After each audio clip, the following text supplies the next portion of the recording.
Alors, le frère, il nous dit, peut-on utiliser l'argent issu de son salaire? Et le gars, il est directeur de banque, directeur d'agence. Est-ce qu'il peut utiliser son salaire pour aller au Hajj? Et même question si on est ouvrier viticole. Alors, ouvrier viticole, vous savez ce que ça veut dire? Hein? كيف الحج؟ فلاح فلاح بارك الله فيك فلاح. Ouvrier viticole, il travaille dans la vigne. Bon, qu'est-ce qu'on fait de cette vigne? C'est pertinemment qu'on va faire du vin. وش الحكم؟ أنا قلناها la semaine dernière, on en a parlé les frères. Qu'est-ce qu'on avait dit la semaine dernière? بارك الله فيك, voilà, c'est ce qu'on avait dit. Ok, 10 لعنهم رسول الله صلى الله عليه وسلم. Donc si tu es un ouvrier viticole et que tu sais pertinemment qu'avec ce que tu fais, tu coupes le raisin et après tu le presses pour en faire du vin, tu es en train de fabriquer du vin. Je ne sais pas, moi, pourquoi tu me poses la question, je ne sais pas. Bon. Le Rasul sallallahu alayhi wa sallam dit دع ما يريبك إلى ما لا يريبك. وش معنى دع ما يريبك? Quelque chose qui te travaille là. Voyez, quelque chose qui, quand tu fais quelque chose, ça ne va pas. À l'intérieur de toi, il y a quelque chose qui ne va pas. Il y a des doutes. Pourquoi? Parce que mazal fik al-fitra. Allah subhanahu wa ta'ala t'a créé sur la fitra, la nature originale sur laquelle il nous a créé. Et cette nature originale sur laquelle Allah subhanahu wa ta'ala nous a créé, elle aime le bien et elle déteste le mal. Donc quand il y a quelque chose dans ton cœur qui te travaille, c'est qu'il y a un problème. Donc Allah subhanahu wa ta'ala te dit, s'il y a un problème, laisse tomber, c'est tout. C'est ce que dit le prophète. Comme un berger qui tourne autour de l'hima. Vous savez ce que c'est le hima? D'ailleurs, il y a un terme en arabe qui dit le huma. Le huma, c'est le quartier, les limites d'un quartier, vous voyez, c'est les limites d'un enclos, si vous voulez. C'est ça, en fait. Les limites d'un enclos. Les limites d'un enclos de quelqu'un d'autre. Allah subhanahu wa ta'ala, il nous a mis les limites et on ne doit pas les dépasser. Et si tu ne les dépasses pas, Allah subhanahu wa ta'ala, il te protège. Mais si tu dépasses les limites et tu t'en fous, après ce qui peut t'arriver, Allah alam. Donc le paysan viticole, le paysan al-hajj, le paysan. Bon. Donc celui qui est un ouvrier viticole, mais celui qui travaille à la banque, est-ce qu'il a le droit d'aller à al-hajj avec son salaire? Vous dites quoi? Hein? Il a le droit? كيف؟ الله أعلم. لعن رسول الله صلى الله عليه وسلم أكل الربا وموكله وكاتبه وشاهديه. لعن الله صلى الله عليه وسلم لعن رسول الله صلى الله عليه وسلم قال لعن الله أكل الربا وموكله وكاتبه وشاهديه. أكل الربا, celui qui mange le riba, وموكله, celui qui le donne, وكاتبه, celui qui l'écrit, وشاهديه, et ceux qui sont témoins. والله يعني يا الإخوة les choses sont graves. هذه الأمور لا يسأل فيها إنسان واحد بل يسأل فيها المجامع الفقهية. في إنسان يعطي رأيه. إنه كنت تبع مثلا الأقوال الفقهية. الشيخ طنطاوي il a dit il y a pas de problème. الشيخ طنطاوي qui est Cheikh Al-Azhar il a dit il y a pas de problème de travailler dans une banque ribawi. Okay. Mais beaucoup de savants disent non. Je ne travaille pas dans une banque ribawi. Pourquoi? Parce que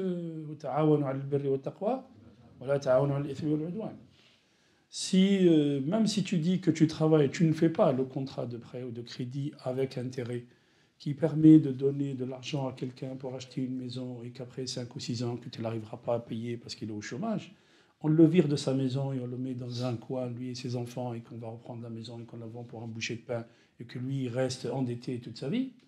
C'est comme ça qu'il faut voir les choses. Ok? Il ne faut pas regarder la pub. La pub, c'est des mensonges. C'est comme ça qu'il faut regarder les choses. La détresse des gens.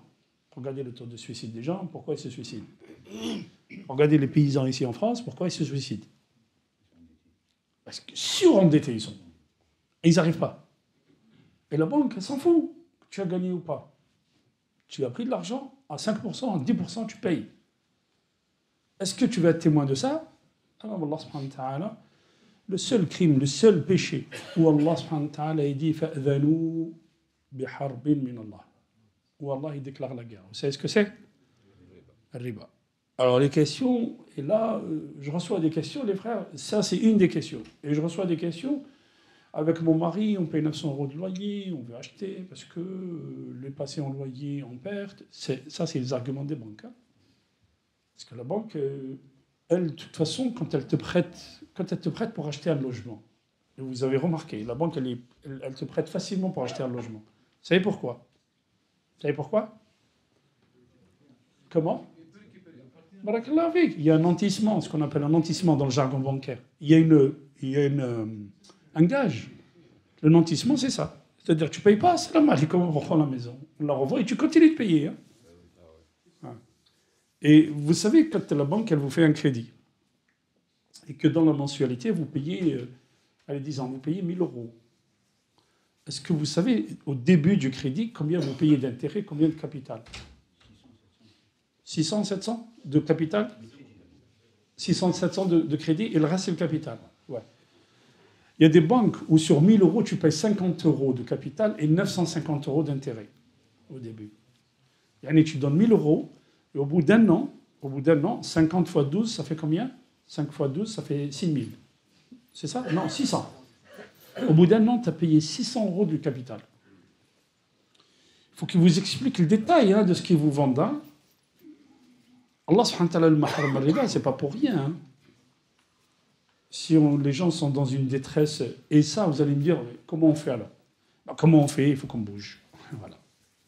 Comment on fait? Il faut qu'on assimile, il faut qu'on se réveille et qu'on bouge comme ce qu'on a fait le halal et tout, même s'il y a des triches et tout. Mais il faut qu'on bouge, nous aussi. Hein. Mais bon, c'est l'argent, c'est la finance, donc on ne vous laissera pas.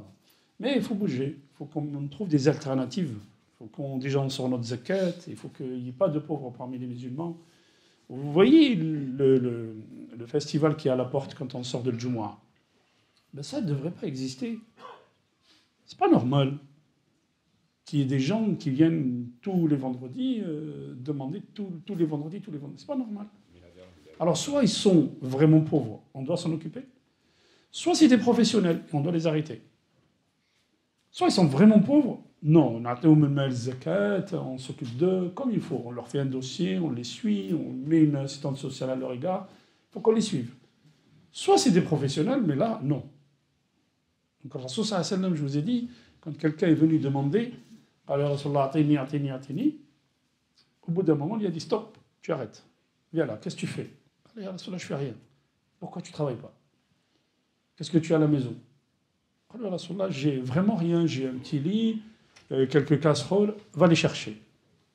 Ya Rasulullah sallallahu alayhi wa sallam les a vendus aux enchères. Et là, on vous dit les enchères, c'est halal. Il les a vendus aux enchères. قال من يشتري منها قال له je te donne un dirham يا رسول الله من يزيد qui donne plus قال الثاني درهمين je vous donne 2 من يزيد قال الثالث 3 dirhams il lui a donné 3 dirhams قال له je veux plus te voir tu vas au marché tu achètes une petite hache واحتطب tu coupes du bois et tu vends du bois je veux plus te voir et pendant 15 jours le gars est parti couper du bois, il vendait du bois au marché. Et au bout de 15 jours, il avait un petit pécule. Ça me dit, c'est pas mieux comme ça? Que tu demandes aux gens, ils te donnent ou ils te privent. C'est pas mieux? Donc il y a des gens, tous les vendredis sont là. Il y a un problème. Je vous dis, il y a un problème, les frères. Bon. Non. Là. Alors, il pose bien la question, les enchères... c'est comme le crédit. Les gens ils disent le crédit c'est haram. Le crédit n'est pas haram dans l'islam. C'est l'usure. Le riba est haram. Et l'usure, le riba, haram chez les juifs, haram chez les chrétiens, haram chez les musulmans.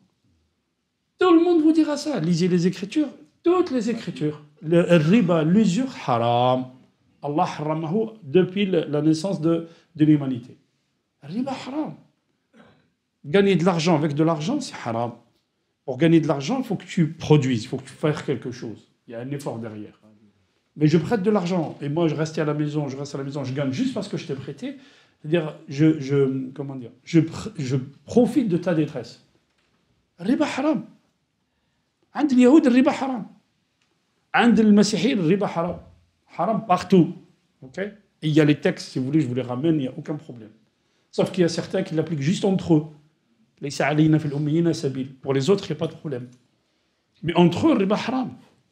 Ok? Riba haram, le crédit n'est pas haram, les frères. Ok? Si tu prêtes à ton frère 1000 euros, là il te prête, il n'y a pas de problème, s'il n'y a pas de riba derrière. Mais bien sûr, il y a la valeur de la monnaie, on en a parlé de ça. Donc il faut notifier, il faut définir ce que c'est le riba. Ok? Qu'est-ce que c'est le riba? Mathalan, je vous dis, j'ai une voiture, je vais chez le concessionnaire, je lui donne Ami Omar, salam alaikum. Je viens te voir, marhaban. J'ai une voiture, je vais au concessionnaire, je lui donne ma voiture, ma vieille voiture, et j'achète une nouvelle. Et je lui rajoute de l'argent. Yajouz ou la yajouz?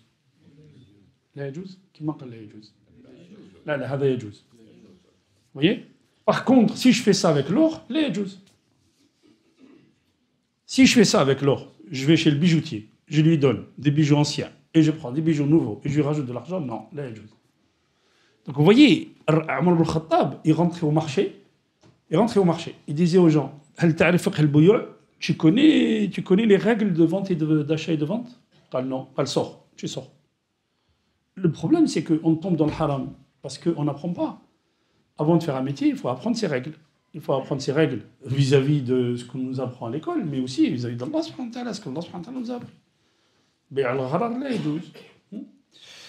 Donc la saisie, la vente aux enchères, yajouz, sauf si le bien, là le problème il est sur le bien, il n'est pas sur la vente aux enchères. S'il y a un bien qui a été spolié, qui a été saisi, lui on a pas là. Vous voyez? Mais faire une enchère sur quelque chose, on a une table de la mosquée qui est belle, machallah, on fait une enchère dessus, aucun mouchkil. Mais si on a enlevé à quelqu'un un ouatel, on va le vendre aux enchères, on a enlevé quelque chose à quelqu'un et qu'on va le vendre aux enchères, alors que lui, c'est sa seule source, non. Vous voyez? Ou la spoliation. Si on ne le connaît pas. Ah, là, il faut que tu saches. D'où vient, quand on te vend des véhicules d'occasion à vitrole, tu vas chercher d'où vient le véhicule, à qui il est. Okay? Si c'est un véhicule de location, pas qu'un mouchkil. Si c'est un véhicule de quelqu'un qui est mskin, il est dans la panade, on lui a enlevé son véhicule et qui vaut 10 000 euros et toi tu l'achètes 2 000 ou 3 000, tu as participé au mal. Donc les frères, il faut faire attention. L'islam, on n'enfonce pas les gens. On les sort de leur panade. Okay? Bien sûr, il faut chercher. Ouais. Pourquoi quand vous achetez la viande, vous cherchez? Vous achetez la viande, vous cherchez. Hein? On est d'accord. Ouais. Donc, Hicham, oui. Est-ce qu'il y a moyen de trouver la source ou pas? Bien sûr, celui qui vend. Alors, attendez, il y a autre chose.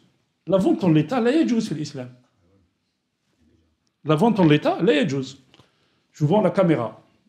La caméra, elle est là, 1000 euros. En l'état, la yajouz. Pourquoi? Et vice caché. Le vice caché, il est interdit en islam. Il faut que tu cherches. Il faut que tu regardes la marchandise, que tu la vois. S'il y a un vice caché, je te le dis. Je te vends ma voiture, je te dis, elle a 100 000 km. Elle a les freins qui patinent, elle a l'embrayage qui ne marche pas, elle a ceci, elle a cela. Je te dis tout. Et si je te cache, il y a un vice caché. Je dois la reprendre. Et c'est... Si vous voulez qu'on fasse que fiqh al-wudu, non, fiqh al-bouya, c'est très développé dans l'islam. Le vice caché est interdit. Donc, quand on vous vend quelque chose, on vous dit c'est en l'état, tu n'as pas le droit de l'avoir. Tu viens, tu renchéris, voilà, tu renchéris, et puis, ou là on te vend un box, on te ramène la douane, elle te ramène des box, qu'ils ont sisier au port de Marseille, et te dit voilà, ce qu'il y a dedans, on ne sait pas. Allez, combien tu achètes? Tu n'as pas le droit de faire ça.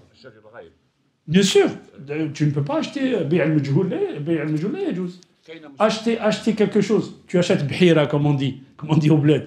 Tu achètes bhira de pastèque en janvier, et le pastèque il sort en juillet. La yajouz. Tu l'achètes quand tu le vois, quand tu vois la marchandise, quand tu vois le fruit. Tu ne peux pas acheter un cerisier aujourd'hui. Le cerisier, c'est en mai. La yajouz. Barakallahu fik. La yajouz. Et beaucoup le font, c'est ça le problème. Tu leur dis zakat, ils ne connaissent pas. Et ça, il faut que nous, on en parle. Des gens comme moi en parlent. Il ne faut pas que je dépasse. Oui, tu voulais me dire. Je vois une annonce. Admettons, j'appelle pour un véhicule. Et la personne me dit qu'elle est déjà vendue. Je dis, bon, je peux arracher. La yajouz. Hada la yajouz. Non, haram. Le frère, il dit, j'ai vu une annonce. Et on me dit, le véhicule est déjà vendu. Ok, le véhicule est déjà vendu. Réservé, quoi. Non, et lui, il lui donne plus. هذا لا يجوز. لا يبيع أحدكم فوق بيع أخيه ولا يخطب أحدكم فوق خطبة أخيه. Si on a demandé une femme en mariage, tu ne vas pas derrière la demande de mariage. Et si on a vendu une marchandise à 100, tu ne vas pas lui proposer 150 ou 200 pour la reprendre. Non, هذا لا يجوز. Donc ça il faut le savoir, hein, les frères. Oui. Je reviens juste sur le riba. Oui. Dans nos sociétés, l'accès à la propriété est souvent conditionné par la possibilité d'avoir un emprunt. Alors, est-ce que ça veut dire que la communauté musulmane est un peu condamnée, entre guillemets, à rester locataire? Non, mais barakallahu fik. Alors, l'accès à la propriété, ce n'est pas une nécessité pour l'islam. En islam, la nécessité est dans le logement.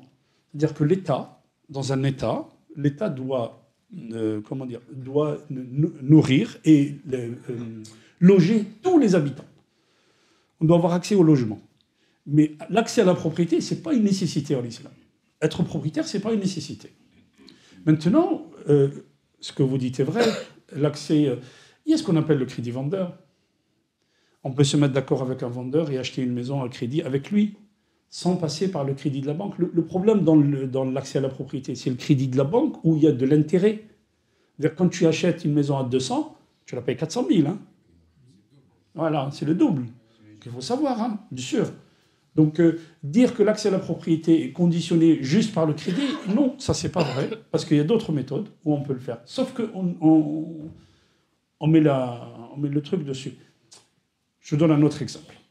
Vous savez que le jeûne, c'est une thérapie extraordinaire. Le jeûne, siyam. Vous savez, mais les laboratoires, ils n'en parlent pas. Parce que les laboratoires, ils veulent gagner de l'argent. Ils veulent que tu restes un grand consommateur de médicaments. Je vous parlerai, Inch'Allah, je détaillerai la semaine prochaine, Inch'Allah, fais-moi rappeler le caméraman, je détaillerai, Inch'Allah, sur le riba, justement, l'accès à la propriété